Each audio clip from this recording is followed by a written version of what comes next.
Now we turn to regular two-level analysis using type equals two-level or two-level random. On slide 26 then we have step 2 in our 5-step analysis. We're considering two-level modeling. We're going to take a look at all 3 variables: positive affect, negative affect, and tired. And we're going to take a look at 3 different models, the first one being a random mean model. And that's exactly the same kind of situation as in step 1, the two-level basic analysis. But now we're going to carry it out as a modeling activity. So we're going to ask ourselves, what portion of the total variance is due to variation across individuals in their means across time? And we may also want to bring in some predictors of that variation. So we turn to equation 1 here, and I'm going to try to use equations sparingly because I know not all of you love to look at them, but I'm going to keep the very simple equations. So we have a single outcome y measured for individual I at time point t, and we have a random mean that we're going to call alpha with subscript I, so varying across people only, the average value across time, varies across people, not across time, plus a residual epsilon, which varies across both individual and time. So alpha is the random mean, an average over time that varies across individuals, also seen as a latent trait, exactly what we talked about before. And the residual is a normally distributed variable, which is assumed to be uncorrelated across individuals and time, for simplicity to start with. Now, once again, the random mean, thought of as perhaps a latent trait, accounts for correlations across time. Same person measured at different time points. Those time points observations are going to be correlated. We want to account for that correlation, and it does so, that random mean, because of the interclass correlation being expressed in this way, the between variance over the total variance. The larger the between variance, the larger the variance in this random intercept or random mean, the more correlation across time. And the ICC is the same as the R-square for the variance of the outcome explained by the random mean.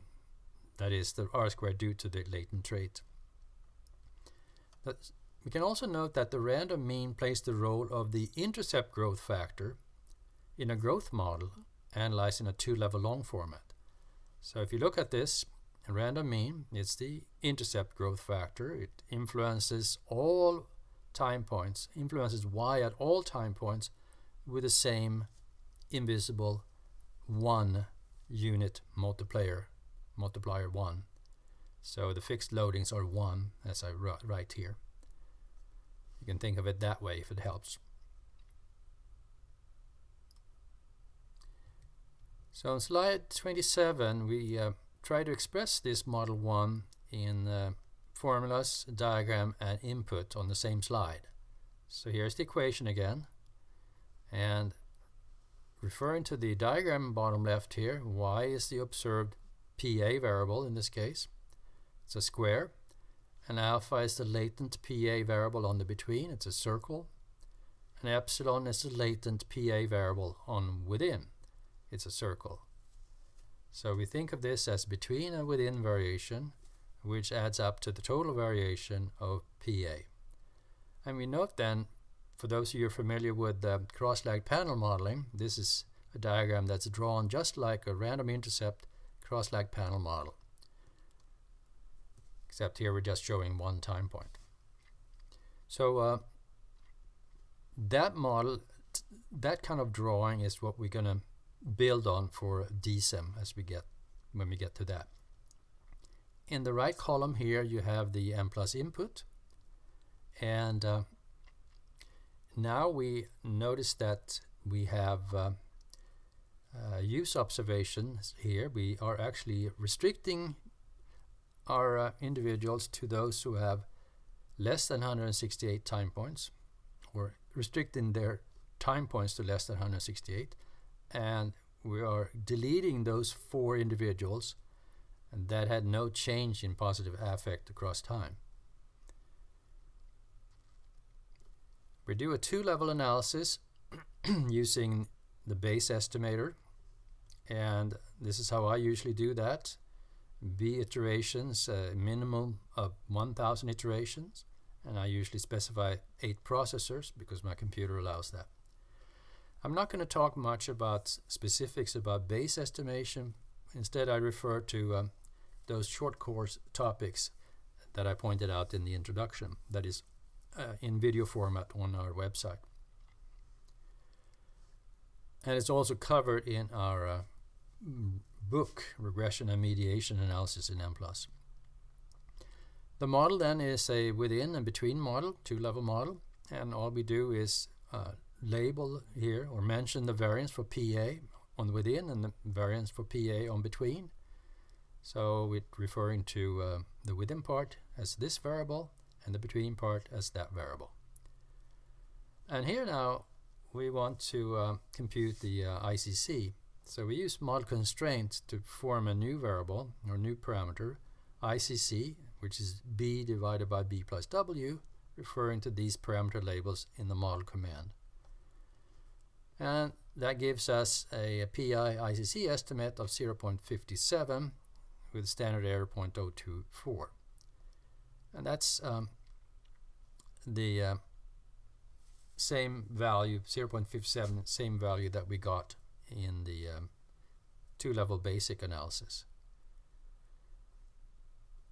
So here we have also the within estimates and the between estimates listed, which come out in the output. Now let's go to model 2 now, step 2, model 2, where we add the random residual variance.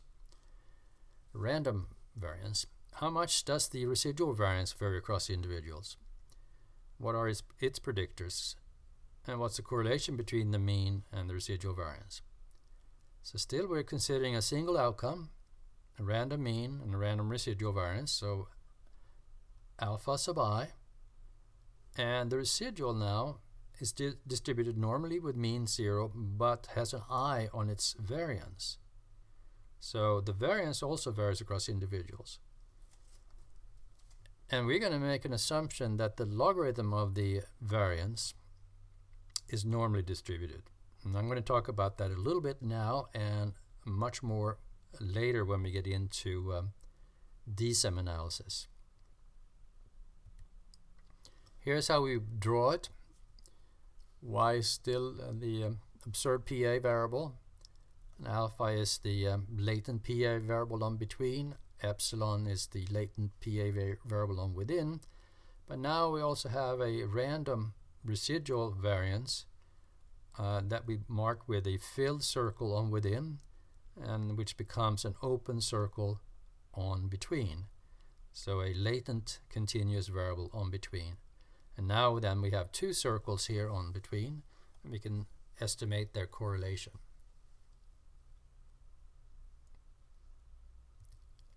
The input for that is on slide 30.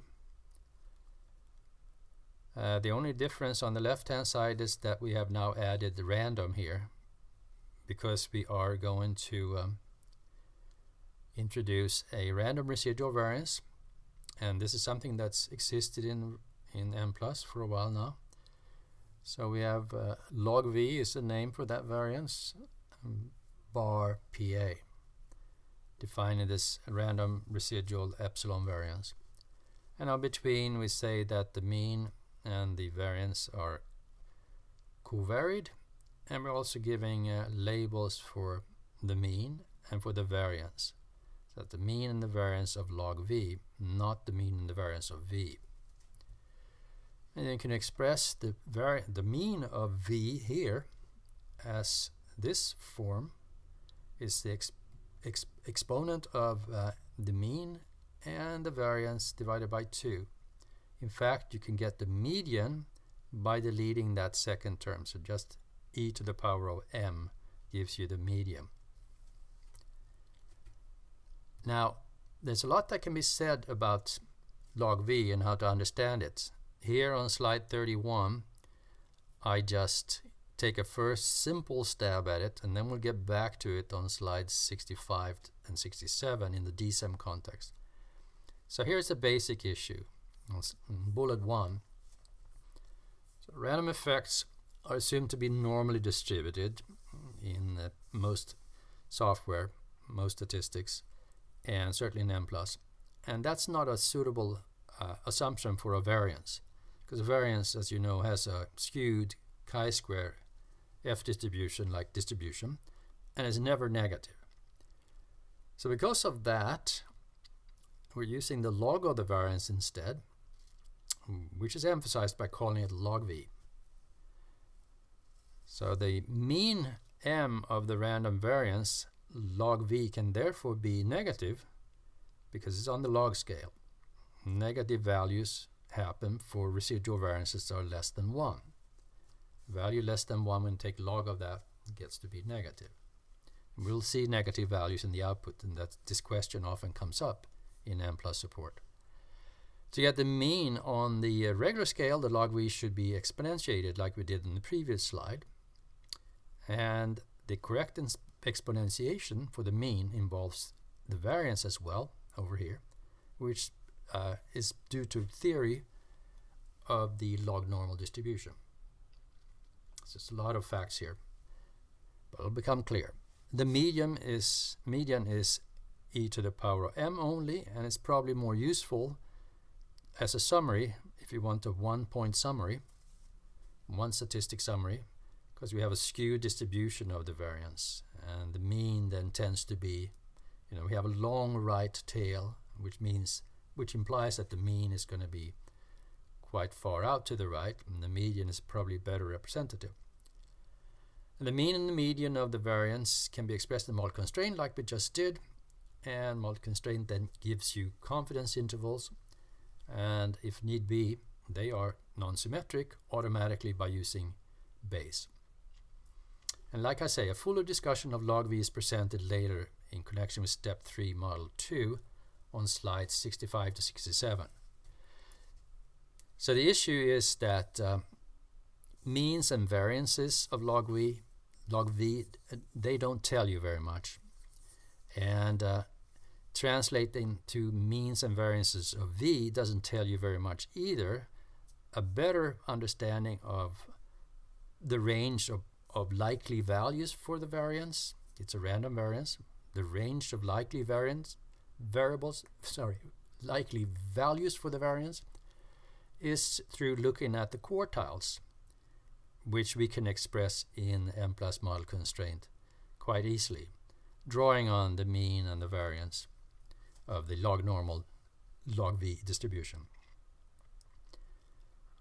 More on that then later, but first the estimates here, output excerpts rather. So we have on the between level a covariance between PA and log v, which is negative, which corresponds to what we saw in the between level plot for the mean and the variance, a negative relationship. Mean of log v is negative, but you shouldn't worry that it's negative, because we're going to take a look at the e to the power of it, as we did here for the mean, which involves also the variance of it, or just the median, which involves only the mean. And by the way then, since we're on Bayes, the SD, posterior SD column corresponds to the analogous to standard error for maximum likelihood, and the estimate divided by the SD is approximately a z-score, but the confidence interval, 95% confidence interval, is a better statistic to report, and the quantity on estimate is significant if it does not cover 0, which this doesn't, so you get a significance asterisk here. And the correlation, this is covariance between the two. The correlation between the random mean and random log v residual variance is minus 0.2. The scatter plot correlation with the variance between the mean and the variance was minus 0.43. So similar results. Let's go to slide 33. So we go to Model 3. So here's a new feature in version 8.9. We're going to talk about random residual covariance. So the question then is, how much do the residual covariances between different variables vary across individuals, and can we find some predictors of them? So now we're looking at bivariate or multivariate outcome. We can do both in Mplus, where we have not only random means, not only random residual variances, but also random covariance. So the residuals have individually varying variances for the outcome y and for the outcome z, the two outcomes that we're considering. So you have a subscript I on the variance, both variances. And we're going to allow for an individually varying covariance, which is this product of a correlation times the standard deviations. If you multiply a correlation by the standard deviations, you get a covariance. And rho sub I, the correlation, is then transformed by a so-called Fisher transformation to make it into a approximately normally distributed variable with a certain mean and variance. And the technical side of this is described in this technical document, and we'll probably update the year for it. You'll find it here in this URL. So the idea is that the base Markov chain Monte Carlo algorithm likes to work in the correlation metric, but not the correlation per se, but a Fisher transformation of it to make it yet another normally distributed random effects. Just like every other random effect, we want it to be normally distributed. So this Fisher transformation does that. It keeps the variable as varying from minus infinity to plus infinity instead of being limited to -1 to +1. Normally distributed variables are not limited to -1 to +1 like a correlation.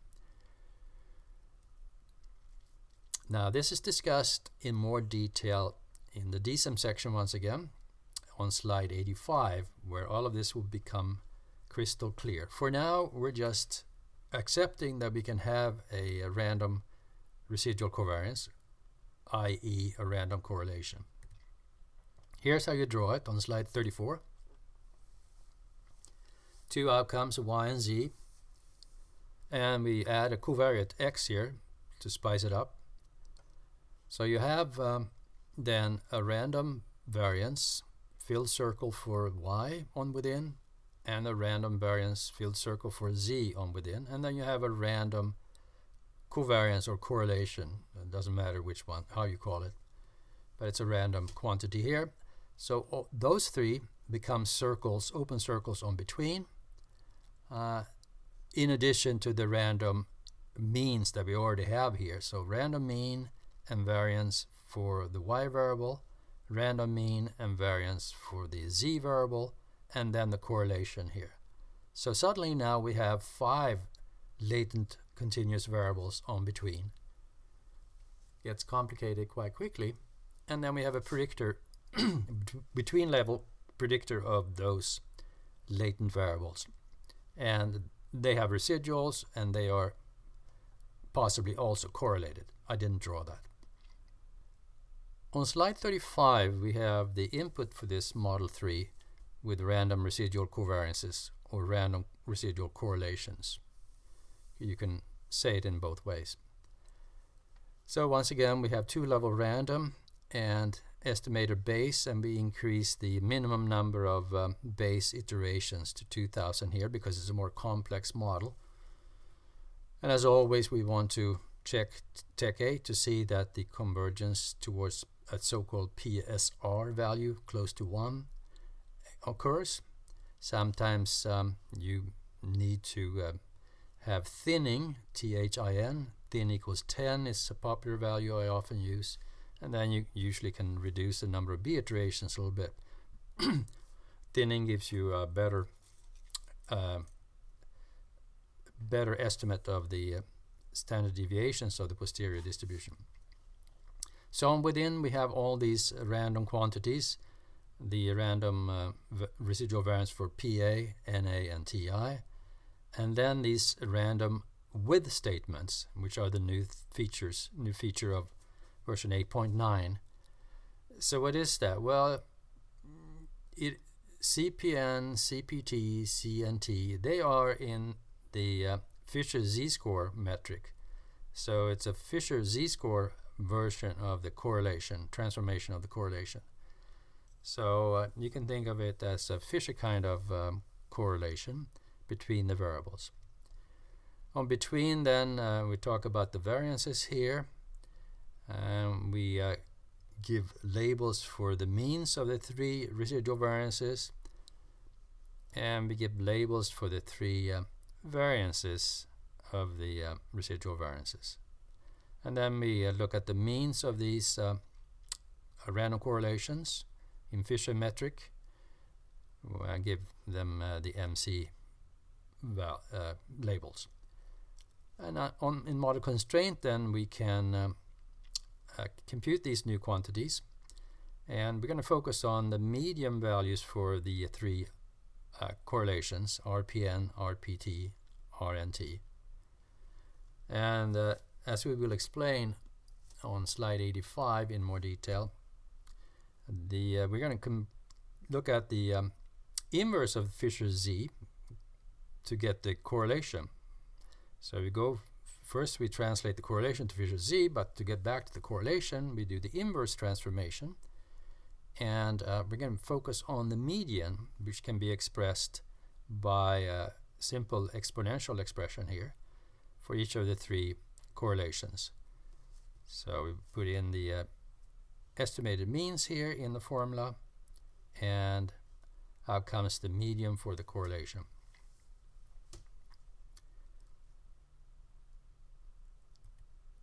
Here on slide 36 then you have the output for this model 3. You have on the between level you have the means, and we have then these 3 values for the Fisher transformation version of the correlation, those means, and they're all significant with these confidence intervals. And you have the variances as well. Once again, we're not going to be looking at means and variances together so much. We're going to consider distributions later on. But the one thing to note here, as the medians for these correlations, when they're brought back to the correlation metric, are similar to the means for the Fisher transformation, Fisher Z means, approximately the same size and certainly sign. And that's a feature of this transformation, that for correlations that are in sort of in the range minus 0.5 to plus 0.5, the values are fairly similar. So it's not too far off to think about this in the correlation metric already up here in the Fisher case. So, okay, now slide 37 then. What do we do with this? Well, how about bringing in some covariates? So here you have then a regression of these random intercepts or random means, each on 2 covariates, SDQ, the childhood emotional problems, and the gender. And we'll also regress the residual variances on those, and now the new feature, regressing the correlations, the random correlations on those covariates. So we find that with the higher amount of childhood emotional problems, the positive affect is significantly lower. And we have another significance for a negative affect, the higher childhood emotional problems, the higher negative affect. Same thing for tiredness, is also increased by SDQ. And the residual variance for positive affect is increased significantly. So it is for the negative affect, the variation in the residual variance affected. And we have one significant predictor of the correlation between negative affect and tiredness. Individuals with higher STQ have a higher correlation between negative affect and tiredness.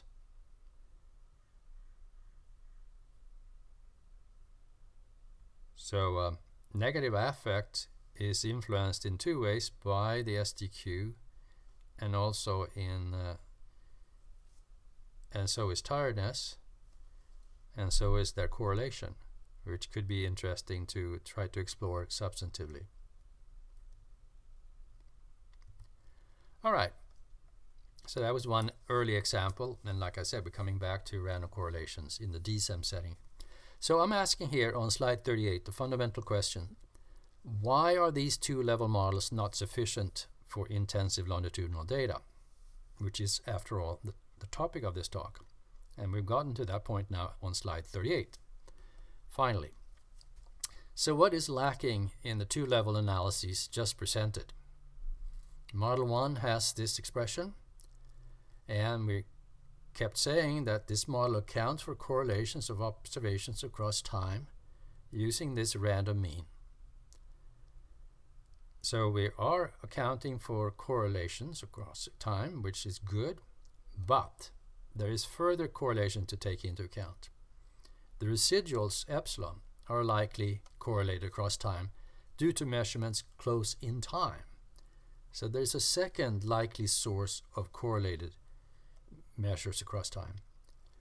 Consider, for instance, two time points T1 and T2, and the correlation between those residuals then is the function of rho here, correlation between the measures, and the distance between the time points. So the correlation between the measures is less than 1, as correlations are in absolute value. And the closer the time points are, the lower the power that we take the correlation to, so the higher the value. And for time points far apart, however, you take rho to the power of something big and it gets to be very small. But since the observations are close in time, the correlation between the residuals is likely to be high.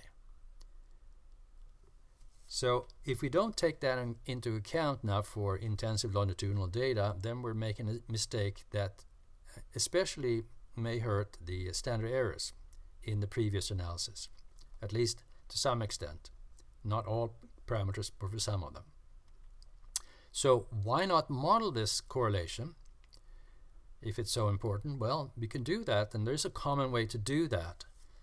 Lag1 autocorrelation, saying that residual at time point t is regressed or related to the residual at time points t minus 1 with a certain regression coefficient, certain autocorrelation. This was, for instance, done by these authors in 1989 in the Journal of American Statistical Association. So the important thing here, though, is not only does this take into account residual correlation, which is a more correct statistical model then, but it also offers substantively interesting modeling. This is the essence of DSEM. So how do we get there? Well, let's look at the last slide in this section. Why are these two-level models not sufficient? Let's look at the relationship to DSEM in detail. And although there are several formulas on this page, they're very simple, and I'm sure you can follow in the following steps. Here's the model once again, random intercept and residual. And now we're allowing for autocorrelation between the residuals. So the y's are correlated across time because they all are influenced by the same random mean, and also because there are strong correlations between adjacent time points as measured by the size of this beta coefficient. So that's our model. Now let's insert 8 into 7. To put this into 7, so we replace this by this expression on the right, and we get 9. Okay. Now, equation 7 for t minus 1 implies that epsilon for t minus 1 is equal to y t minus 1 minus alpha. You know, you say epsilon is equal to moving alpha over to the left-hand side there at t minus 1. So now if we insert that expression for epsilon t minus 1 into 9 here, then we get, let's skip the words, then we get equation 10, right? So epsilon here was replaced by this difference and put it there. And what do we have here? Well, we have the within level part of DSEM with latent variable centering of y at t minus 1. So we latent variable center our predictor. Think multi-level modeling where you do group mean centering. Here we do centering with a latent variable, which is actually preferable, the latent mean for this group, which is the individual intercept or mean. So that's what 7 and 8 implies. It implies 10. Although it didn't look like it at first. But then we can do a further step here, move alpha over to the left-hand side. The right-hand side doesn't change. And then we can just call this difference between the observed and the random mean for a within level part of the model, which is the within level variable. And same thing for the right-hand side. And this expression then is a relationship, the within level relationship in DSEM. There you have it. There we have the connection. So two-level modeling plus adding correlated residuals gives you DSEM. Not only do you get better standard errors, but this equation 12 is of key interest. And that describes the autoregressive features for this variable, taking out, accounting for the random mean into the between level box of the diagram.